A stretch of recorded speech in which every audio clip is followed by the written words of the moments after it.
What happened to the stores we grew up with? Ever asked yourself that? Let's uncover the rise and fall of the stores we loved that no longer exist. Ready? Friday nights in the 80s and 90s. Who could forget the thrill of stepping into a Blockbuster store knowing a few hours of pure entertainment awaited?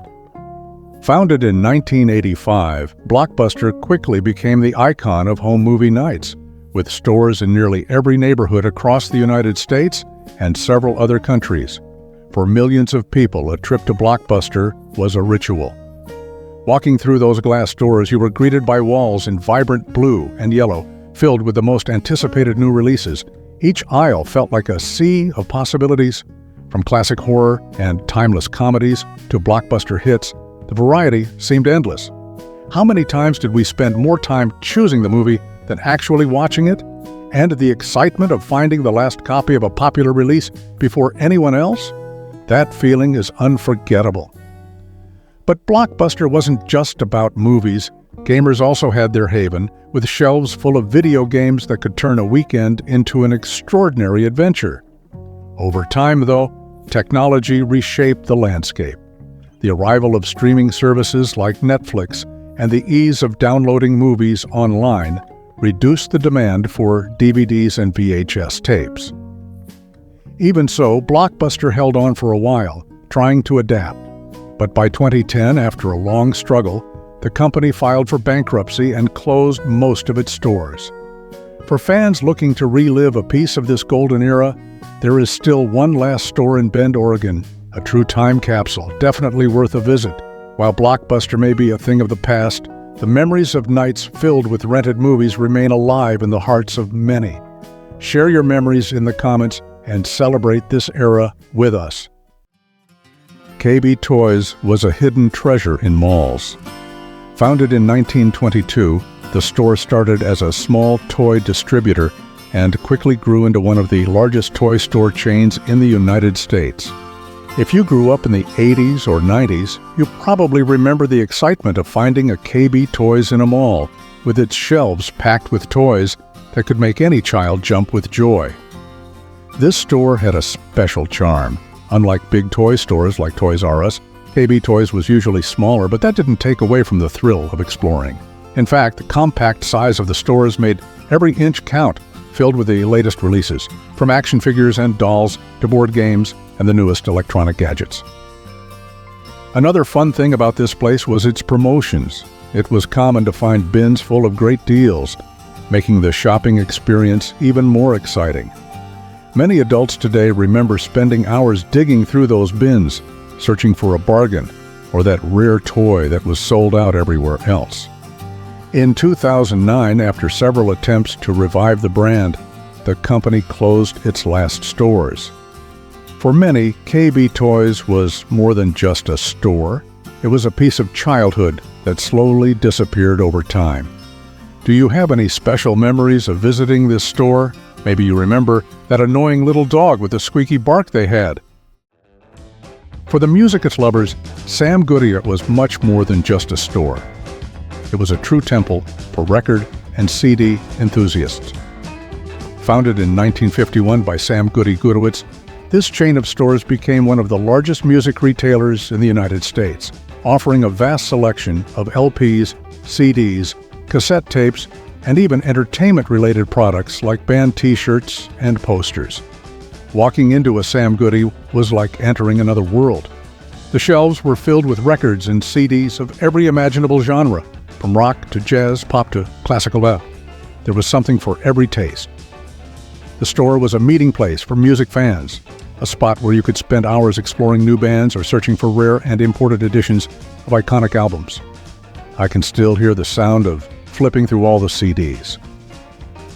In the 80s and 90s, Sam Goody also stood out for its live music sections and music videos, offering customers a complete experience that went far beyond just buying music.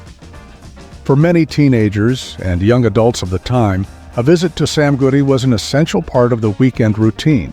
However, as music sales began to migrate to digital formats with the rise of the internet and later streaming services, Sam Goody started to face challenges. Many people thought it was overpriced, and the chain gradually reduced its operations until it closed its last stores in 2006, leaving behind a lot of memories.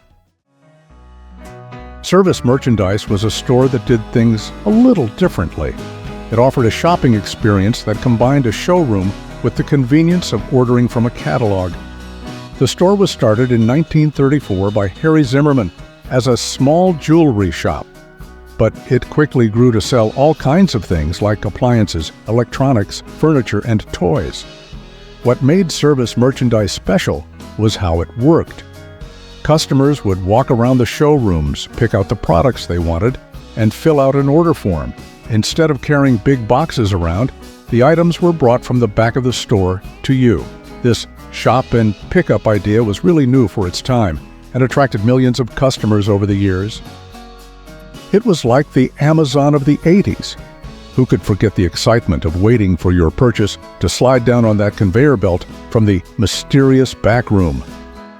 Service Merchandise was also well known for its catalogs. Families loved flipping through the pages and marking what they wanted. It was a fun way to pick out Christmas gifts, birthday presents, or special items for the house. The annual catalog, filled with toys and gadgets for kids, was something everyone looked forward to, spending hours browsing through it. They always had cool stuff.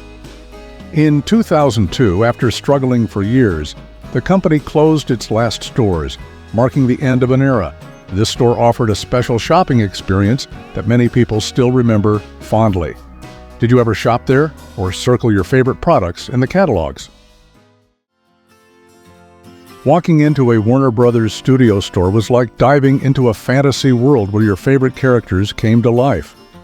Launched in the 90s, this chain of stores was a true paradise for fans of Warner Brothers' iconic characters, like the Looney Tunes, Batman, Superman, and so many others.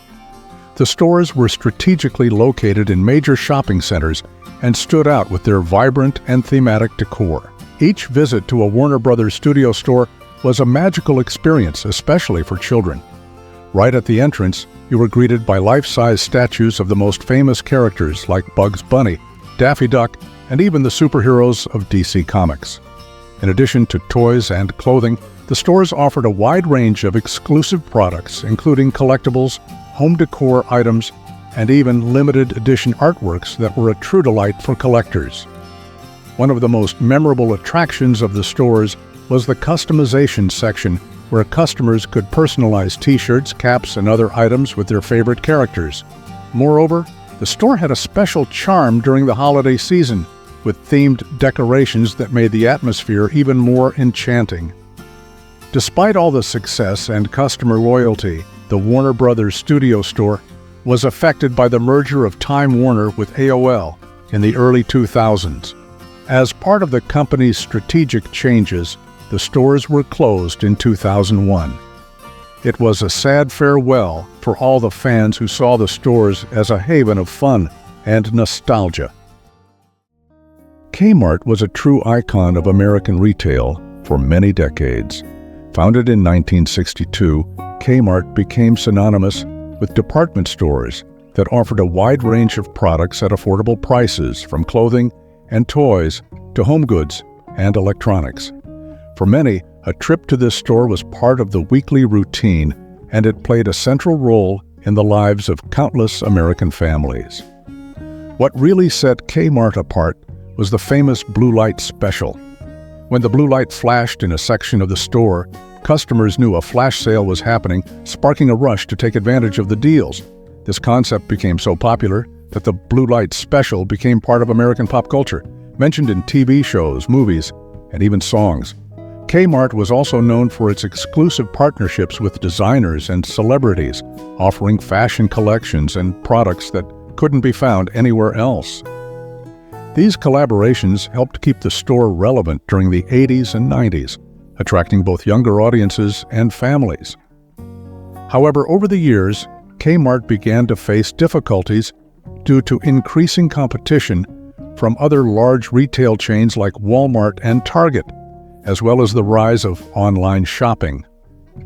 Despite several restructuring attempts, the company went into decline and closed most of its stores over the past 2 decades. Today, Kmart is a shadow of what it once was, with only a few remaining stores in operation. For many, the closing of the stores marked the end of an era of shopping that was more than just sales. It was a community experience and a fundamental part of American life. We revisited some great stores today. Shopping used to be an adventure. We have so many good memories, right? Anyone who didn't grow up in that time, you missed out.